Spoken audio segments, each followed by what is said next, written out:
It's roughly 6 a.m. in Israel. A series of fighter jets takes off, armed with long-range high-precision missiles. According to CIA and Israeli intelligence, a significant portion of Iran's leadership has gathered here, in a compound in Tehran.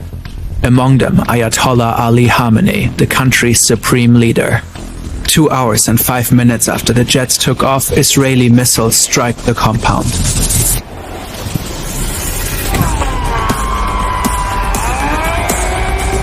This is how the Israeli and US attacks on Iran unfolded, how the country's leader was killed, and what has happened since. This video is published, new details might have emerged. The US, Israel, and Iran have a long history of tensions. Until 1979, Iran was an authoritarian monarchy ruled by Shah Mohammad Reza Pahlavi. He was supported by the US. When his regime was overthrown in the Iranian Revolution, Ayatollah Ruhollah Khomeini took control of the country and founded the Islamic Republic. He was determined to transform Iran into a country ruled by Islamic law. Khomeini abandoned the former Shah's pro-Western stance. The US and its close ally Israel were declared sworn enemies. Especially the opposition of Israel became a strategic and ideological goal. Ruhollah Khomeini died in 1989 and was succeeded by Ali Khamenei, a cleric who quickly rose through the ranks and had become a key figure in the religious leadership of the country. Over time, Iran, Israel, and the US repeatedly engaged in conflicts. Sanctions were imposed onto Iran. Iran became a key financier of anti-Israeli militias in the region. In 2002, it was uncovered that Iran was enriching uranium at 2 secret locations. The enriched uranium could be used for nuclear reactors or nuclear weapons, a fear the US and its allies had had for a while already. Iran has repeatedly denied its alleged pursuit of nukes. The US and Israel ran many attempts to stop the nuclear program. Through cyber attacks, the assassination of key scientists, and especially in the US's case through diplomacy. In 2015, the Obama administration and the Iranian regime agreed to a nuclear deal. This is a good day, because once again we're seeing what's possible with strong American diplomacy. Under the nuclear deal that we, our allies and partners, reached with Iran last year, Iran will not get its hands on a nuclear bomb. However, in 2018, President Trump pulled out of the deal. The fact is, this was a horrible, one-sided deal that should have never, ever been made. Ever since, relations have tensed up. In 2025, in the midst of new negotiations, Israel and the US launched a series of airstrikes on Iran using bunker-buster bombs. 3 Iranian nuclear sites were heavily damaged. In the same year, Iran plummeted further into an economic crisis. The currency crashed, food prices soared, people grew frustrated. By the end of 2025, mass demonstrations erupted across the country. Peaceful protesters and rioters called for the end of the Islamic Republic. Trump called for an uprising of the Iranian people against their government, saying help is on its way. But the regime brutally cracked down on the protests. It shut down the internet across the country. For days, little to no news made it out. In the end, thousands of people were killed. 50,000 reportedly got arrested. The US began to build up troops in the region, with Trump repeatedly threatening Iran. On Thursday, February 26, there was a last-ditch diplomatic effort between the 2 countries in Geneva. To no avail. Saturday, February 28, around 9:40 a.m. in Tehran, Iran's capital. This government compound is not far from Hur Square. It reportedly houses offices of the Iranian presidency, Iran's National Security Council, and the Supreme Leader.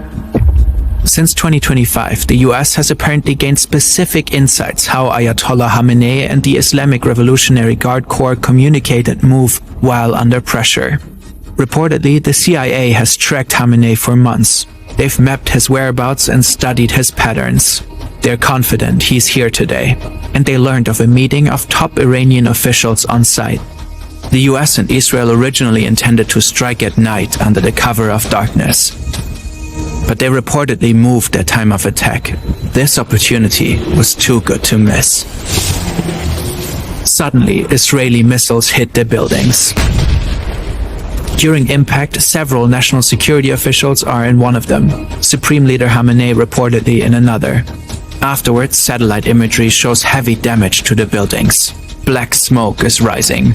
Geo-confirmed footage recorded here also shows massive amounts of smoke in the area of the compound. A picture taken here, too.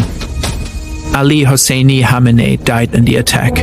Also killed, Sayyid Abdurrahim Mousavi, Chief of Staff of Iran's Armed Forces. Ali Shamkhani, Head of the National Defense Council. Muhammad Pakpour, Commander-in-Chief of the IRGC. Aziz Naserzadeh, Defense Minister. According to Israeli news, a total of 30 senior Iranian officials were killed in just half a minute in the opening strike. The operation was dubbed Roaring Lion in Israel and Epic Fury in the US. It has been planned for months. Masoud Pezeshkian, president of Iran, however, survived. Ali Larijani, secretary of the Supreme National Security Council, vowed Iran would fight back and assured continuity of governance. The strike on the government compound was just one part of the operation. Afterwards, Israel reportedly take out Iran's air defenses, especially around Tehran. In a third wave, Israel deploys roughly 200 fighter jets, bringing much of its air force into Iran. The goal is reportedly to destroy as many Iranian missiles as possible, as fast as possible. The US reportedly joins in about 30 minutes after the attack on Iran's leadership. According to the New York Times, their attacks focus primarily on targets in eastern Iran, far away from Israel. They also attacked the Iranian fleet. Reportedly, US warships fire Tomahawk cruise missiles at Iranian targets. American ground forces use artillery rocket systems. Several military and command centers in Tehran are hit by Israeli airstrikes. Further explosions are reported in Iranian cities across the country. Trump releases a video officially announcing the military operation and urges the Iranian people to take over their government. When we are finished, take over your government. It will be yours to take. Netanyahu later does the same. נבטיח את נצח ישראל. Shortly after their announcement, an airstrike hits the Sarayeh Tayyibi Elementary Girls' School in Minab, Hormozgan province. Iranian state media and officials claim that at least 175 people got killed, most of them likely children. These numbers have not yet been confirmed independently. According to the New York Times, the school is adjacent to an Iranian naval base. US Central Command announced an investigation into the strike. Iran launches Operation True Promise 4 and the retaliatory strikes begin. Countless missiles are fired at dozens of sites across the Middle East. More than 200 missiles are launched at Israel alone. In solidarity with Iran, the Houthis in Yemen announced that they will resume attacking shipping lanes in the Red Sea. This effectively ends a 3.5-month pause following the 2025 Gaza ceasefire. The US-led coalition reportedly intercepts several drones and missiles heading towards Erbil in the Kurdistan region of Iraq with no casualties. Multiple news outlets later report explosions near Erbil International Airport where US soldiers are stationed. That afternoon, Dubai International Airport is hit with an Iranian drone, striking Terminal 3 and effectively closing UAE airspace. Several luxury hotels like the Burj Al Arab and Fairmont de Palm are set on fire. It's unclear whether this was the result of a direct attack or if the fires were caused by debris from intercepted missiles. But the UAE isn't the only country targeted by Iran. In Bahrain, missile and drone attacks hit the US Navy 5th Fleet headquarters. Footage shows what appears to be an Iranian Shahed drone striking a tower block roughly 20 minutes from the facility. In Qatar, the Ministry of Interior reports 66 ballistic missiles were fired at the country. The debris reportedly injured at least 8 people. In Saudi Arabia, the Prince Sultan Air Base is targeted by ballistic missiles, which are reportedly successfully intercepted. In Jordan, the military reports that it has intercepted and downed 49 drones and ballistic missiles, likely headed for the major US military bases across the country. In Kuwait, Iranian drones strike 2 passenger terminals of the Kuwait International Airport. In Syria, debris from an Iranian missile kills at least 4 civilians while injuring several others. Both Qatar and Saudi Arabia announced that they reserve the right to respond. The Arab League condemns Iran's attacks. Following the blanket strikes by Iran, NATO senior command said its missile defense systems in Europe and its early warning radar in Turkey are on alert. Some experts warn that Iran may activate sleeper cells in Europe and North America. There are many more events and details we can't cover in this video as attacks continue back and forth. So let's zoom out a bit. The US's involvement in the attacks is controversial. On Truth Social, Trump said this: "Our objective is to defend the American people by eliminating imminent threats from the Iranian regime. Its menacing activities directly endanger the United States, our troops, our bases overseas, and our allies throughout the world." It's an argument for a war of necessity. An attack was looming across the sea, so the US had to strike preemptively. But it's unclear how Iran's activities directly endangered the United States. Iran was apparently years away from obtaining a nuclear weapon, according to the US's own intelligence.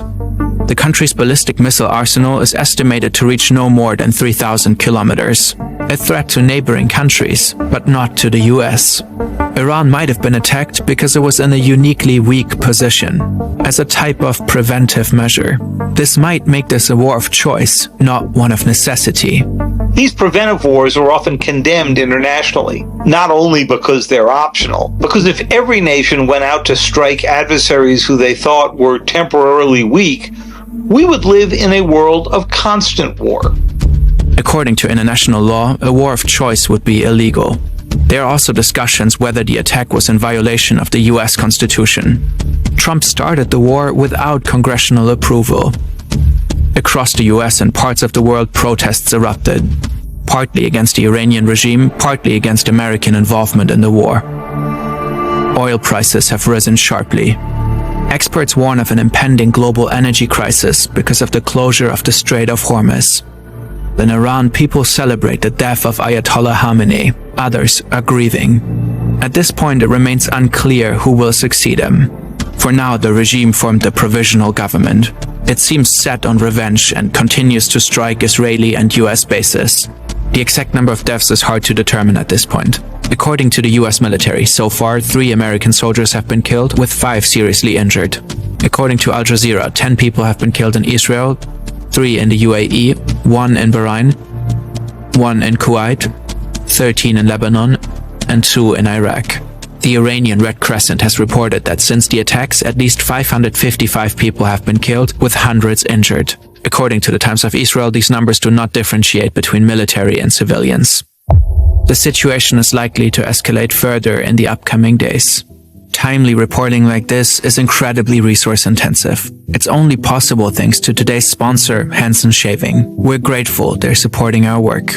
Many men experience razor burn, ingrown hairs, or skin irritation when shaving. Hansen approached the problem from an engineering perspective, researching what actually makes a shave more precise and skin-friendly. The result is a sleek, long-lasting aluminum razor designed for accuracy. The blade sits at a 30-degree angle and extends just 0.0013 inches past the shave plane, less than the thickness of a human hair.